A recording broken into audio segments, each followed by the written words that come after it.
आज हम अपने गणित साहित्य सभा के आधार से गए 7 साल से साहित्यिक, सामाजिक, सांस्कृतिक, शैक्षणिक क्षेत्र में जो जन जागरण था और नए साहित्यिकों को, नए जो कवि हैं उनको प्रेरित करने का, दिशा देने का जो काम कर रहे थे वह वीरभूम के सांस्कृतिक साहित्यिक परंपरा के अनुरूप है।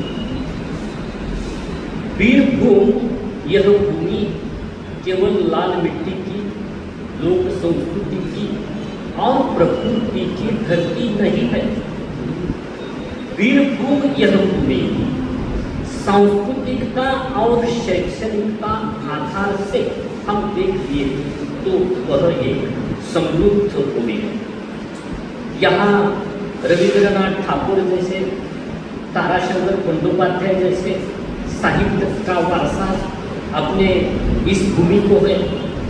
यह जो साहित्यिक, सांस्कृतिक, शैक्षणिक वारसा और परंपरा है, यह गणित साहित्य सभा की ओर से हम आप चला रहे हैं। इसलिए मैं आपको बधाई देता हूँ, शुभकामनाएं देता हूँ। आज का समाज सांस्कृतिकतावादी, धार्मिकतावादी, सामाजिकतावादी, पारंपरिकतावादी नहीं रह पा रहा है। समाज वो भंडवली, व्यापारिक, कमर्शियल अप्रोच से जीवन जीने के लिए प्रेरित हो रहा है। जो नई पीढ़ी है उनको जो मोटिवेशन चाहिए, जो दिशा चाहिए, वह मोटिवेशन और दिशा देने का काम जो पुरानी पीढ़ी है उनको करना पड़ता है। उस पुरानी पीढ़ी का सांस्कृतिक, सामाजिक, शैक्षणिक वारसा आप नई पीढ़ी के ओर प्रसारित करने के लिए जो सेतु के रूप में इस सभा के आधार से काम कर रहे हैं, वह बात बहुत ही महत्वपूर्ण और गौरवशाली मान जा सकती है।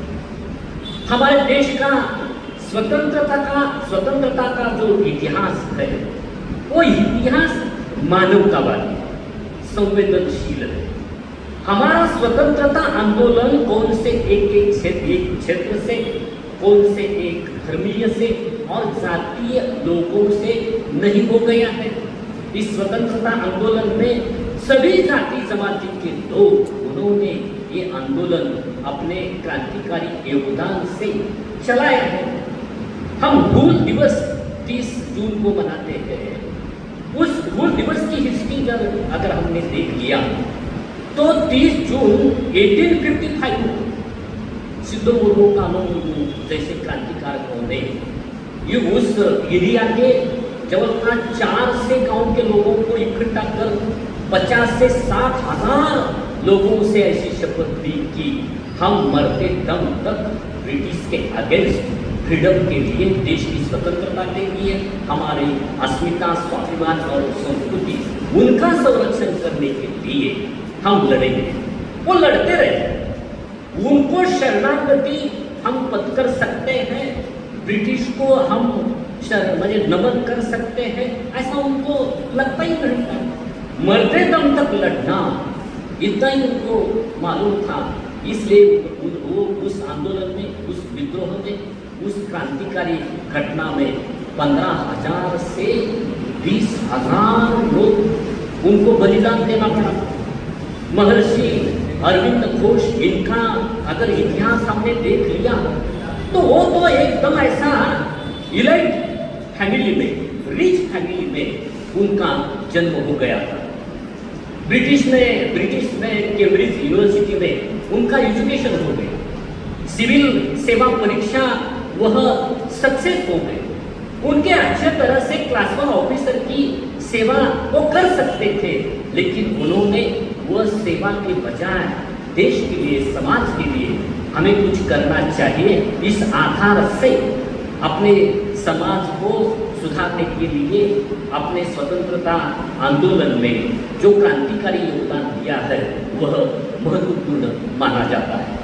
वह केवल एक लेखक नहीं थे, वो लेखक थे, साहित्यिक थे, कवि थे, क्रांतिकारक थे और स्वतंत्रतावादी आंदोलन के सरसेनानी थे। उन्होंने अपने विचार सरणी से भारतीय आंदोलन को वैचारिक दृष्टि से दिशा देने का काम किया। उनको ऐसा लगता था कि हमारे देश को स्वतंत्रता मिलनी चाहिए, लेकिन उसके साथ हमारा देश का नागरिक विचार करने में इंडिपेंडेंट होना चाहिए। स्वतंत्र ऐसी मानसिकता के आधार से उसकी विचार सरणी डेवलप होनी चाहिए। उसकी विचार सरणी जो है वह विचार सरणी केवल सीमित और व्यक्तिगत नहीं होनी चाहिए। हमारी व्यक्तिगत प्रगति के साथ समाज की प्रगति, राष्ट्र के निर्माण के बारे में भी सभी नागरिकों को योगदान देता आना चाहिए। इस जिम्मेदारी के साथ हमारे नागरिक अगर अपनी भूमिकाएं निभाते रहे तो हमारा स्वतंत्रतावादी देश आगे चल के अच्छी तरह से विकसित हो पाएगा, ऐसा उनको लगता था। 15 अगस्त 1872 में उनका जन्म हो गया और 15 अगस्त 1947 को हमारा देश स्वतंत्र हो गया। इसका जो पीरियड है, कालावधि है, इस कालावधि में अरविंद घोष जी ने जो कार्य किया है वह निश्चित अत्यंत प्रेरणादायी और संवेदनशील है। उन्होंने उस टाइम वंदे मातरम जैसे समाचार पत्र में जो रिवोल्यूशनरी आर्टिकल्स लिखे हैं और समाज में सार्वत्रिक तरीके से जन जागरण का जो कार्य किया है वह कार्य न हो तो न भविष्य तो ऐसा है। उनको ऐसा लगता था कि भारतीय समाज में शिक्षा का सार्वत्रिक प्रसारण और स्वीकारण होना चाहिए। जितने हम स्पीड से, गतिशीलता से शिक्षा का सार्वत्रिकरण करेंगे, उसके आधार से हमारे देश के सार्वत्रिक विकास के लिए अनुकूल ऐसा वातावरण और परिस्थिति निर्माण हो पाएगी, ऐसा उनको लगता था। अपने जीवन काल में उन्होंने शिक्षा के बारे में जो सोचा है वह उनकी सोच आज भी हम वास्तवता में नहीं ला सके हैं। उन्होंने the life divine, the human life, the idea of human life, ऐसी जो साहित्य कृति उन्होंने लिखाई है, उस साहित्य कृति के आधार से उनका दृष्टिकोण केवल राजकीय नहीं था, उनके दृष्टिकोण को मानवतावादी अधिष्ठान था। उनकी सोच संवेदनशीलतावादी वृत्ति थी।